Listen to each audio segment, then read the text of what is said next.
Sunny M Kabikkad മുന്നോട്ട് വയ്ക്കുന്ന പുരോഗമന രാഷ്ട്രീയത്തിന് വിരുദ്ധമാണ് യു ഡി എഫിൻ്റെ രാഷ്ട്രീയം. അതുകൊണ്ട് ഇപ്പോൾ ഒരു ഉദാഹരണത്തിന് അവർ പറയുന്നത് ആചാര സംരക്ഷണ ബിൽ കൊണ്ടുവരും യു ഡി എഫ് എന്ന് പല യു ഡി എഫ് നേതാക്കളും പ്രസംഗിച്ചിട്ടുണ്ട്. ആചാര സംരക്ഷണ ബില്ലെന്ന് പറഞ്ഞാൽ ശബരിമലയിൽ സ്ത്രീ പ്രവേശനവുമായി ബന്ധപ്പെട്ട വിവാദത്തെ തുടർന്നാണ് ഉണ്ടായത്. അപ്പോൾ അത്തരം ഒരു മുന്നണിയുടെ ഭാഗമാകാൻ എങ്ങനെയാണ് സണ്ണി കബിക്കാടിന് കഴിയുക എന്നുള്ളതാണ് അവർ ഉന്നയിക്കുന്ന ചോദ്യം. ആ ചോദ്യം പ്രസക്തവുമാണ് കേട്ടോ. അപ്പോൾ സണ്ണി എം കബിക്കാട് പറയുന്ന തീരുമാനമായിട്ടില്ല, എപ്പോഴും അദ്ദേഹത്തിൻ്റെ സ്ഥാനത്തെക്കുറിച്ച് തീരുമാനമില്ല, അതിൻ്റെ ചർച്ചകൾ നടക്കുകയാണ്. ഇപ്പോൾ ഏതെങ്കിലും മുന്നണിയുടെ ഭാഗമായി സണ്ണി എം കബിക്കാട് നിയമസഭയിൽ വരുന്നു എന്നുള്ളതാണ് ഇതിൻ്റെ വാർത്ത. അത് യു ഡി എഫോ എൽ ഡി എഫോ എന്നുള്ളതല്ല. അപ്പോൾ എൽ ഡി എഫിന് വിമർശിക്കാം, അദ്ദേഹം മുന്നോട്ട് വയ്ക്കുന്ന രാഷ്ട്രീയത്തിന് അനുകൂലമാണോ ഇത് എന്ന് ചോദിക്കാം. ഇനിയിപ്പോൾ Sunny M Kabikkad in case L D എഫിൻ്റെ ഭാഗമായിട്ട് മത്സരിക്കുന്നത് കരുതുക. അപ്പോൾ എൽ ഡി എഫ് മുന്നോട്ട് വയ്ക്കുന്ന രാഷ്ട്രീയം എല്ലാം അംഗീകരിക്കുന്ന ഒരാളാണോ സണ്ണി എം കബിക്കാട്? അല്ലേ അല്ല. അദ്ദേഹം യു ഡി എഫ് മുന്നോട്ട് വയ്ക്കുന്ന രാഷ്ട്രീയത്തിലെ ചില കാര്യങ്ങൾ എതിർക്കുന്ന പോലെ തന്നെ എൽ ഡി എഫിൻ്റെ പല കാര്യങ്ങളും എതിർക്കുന്ന ഒരാളാണ്.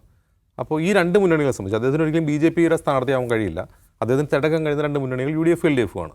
അപ്പോൾ യു ഡി എഫിൻ്റെ ചില രാഷ്ട്രീയത്തെ അദ്ദേഹം എതിർക്കുന്നത് പോലെ തന്നെ എൽ ഡി എഫിൻ്റെ ഒരുപാട് കാര്യങ്ങൾ എതിർക്കുന്നുണ്ട്. കഴിഞ്ഞ 10 വർഷത്തെ പിണറായി വിജയൻ സർക്കാരിനെ നന്നായി ഓഡിറ്റ് ചെയ്തൊരു സാമൂഹിക നിരീക്ഷണമാണ് സണ്ണി എം കബിക്കാട്. നമുക്ക് ഓരോന്നായിട്ട് എടുക്കാം. സണ്ണി എം കബിക്കാട് ഏറ്റവും ശക്തമായി വിമർശിച്ചൊരു കാര്യം പിണറായി വിജയൻ സർക്കാർ മുന്നോട്ട് വെച്ച മുന്നാക്ക സംവരണമാണ്. അപ്പോൾ മുന്നോക്ക സംവരണം ആദ്യമായി ഇന്ത്യയിൽ നടപ്പാക്കി കാണിച്ച് ബി ജെ പി വെല്ലുവിളിച്ച ഒരാളാണ് പിണറായി വിജയൻ. ദേവസ്വം ബോർഡുകളിലാണ് മുന്നോക്ക സംവരണം നടപ്പാക്കിയത്. അപ്പോൾ മുന്നോക്ക സംവരണം എന്ന് പറയുന്നത് തന്നെ സംവരണത്തെ അട്ടിമറിക്കലാണ്, സംവരണത്തിൻ്റെ ആത്മാവ് ചോർത്തി കളയുന്ന ഒരു സംഭവമാണ് എന്നുള്ളതാണ് സണ്ണി എം കബിക്കാട് മുന്നോട്ട് വയ്ക്കുന്ന വിമർശനം. പിന്നെ നമ്മൾ സണ്ണി എം കബിക്കാടിനെ എവിടെയാണ് കാണുന്നത്?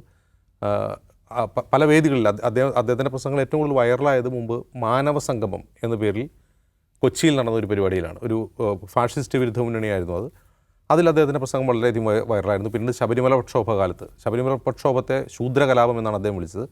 അപ്പോൾ ശബരിമല പ്രക്ഷോഭം സമയത്തും മുന്നോക്ക സംവരണത്തിൻ്റെ സമയത്തും അങ്ങനെ നിരവധി ഘട്ടങ്ങളിൽ അദ്ദേഹത്തിൻ്റെ വാക്കുകൾ കേരളം കാതോർത്തിരുന്നിട്ടുണ്ട്. ഇപ്പോൾ മുന്നോക്ക സംവരണം നടപ്പാക്കി ബി ജെ പിയെ വെല്ലുവിളിച്ച എൽ ഡി എഫിൻ്റെ സ്ഥാനാർത്ഥിയാൻ സണ്ണി എം കബിക്കാടിന് കഴിയുമോ? ഒരിക്കലും കഴിയില്ല. അതുപോലെ തന്നെയാണ് ആചാര സംരക്ഷണത്തിന് വേണ്ടി ബില്ലുണ്ടാക്കുമെന്ന് പ്രഖ്യാപിച്ച് യു ഡി എഫിൻ്റെ സ്ഥാനാർത്ഥിയാവാനും അദ്ദേഹത്തിന് കഴിയാത്തതുപോലെ തന്നെ. അപ്പോൾ യു ഡി എഫിൻ്റെയോ എൽ ഡി എഫിൻ്റെയോ രാഷ്ട്രീയത്തെ അംഗീകരിച്ചുകൊണ്ടല്ല, അല്ലെങ്കിൽ ഏതെങ്കിലും മുന്നണിയുടെയോ പാർട്ടിയുടെയോ രാഷ്ട്രീയത്തെ പൂർണ്ണമായി അംഗീകരിച്ചല്ല അദ്ദേഹം സ്ഥാനാർത്ഥിയാവുന്നത്. അദ്ദേഹം സ്വതന്ത്ര സ്ഥാനാർത്ഥിയായിട്ടാണ് മത്സരിക്കുന്നത്. അതുകൂടി മനസ്സിലാക്കുക. യു ഡി എഫ് സ്ഥാനാർത്ഥിയായിട്ടല്ല, യു ഡി എഫ് സ്വതന്ത്രനായിട്ടാണ് മത്സരിക്കുന്നത്. അതെന്തുകൊണ്ടാണ്? കാരണം ആ മുന്നണിയുടെയും അതിന് നയിക്കുന്ന പാർട്ടികളുടെയും മുഴുവൻ കാര്യങ്ങളോടും അദ്ദേഹത്തിന് യോജിപ്പില്ല എന്നുള്ളതുകൊണ്ടാണ്.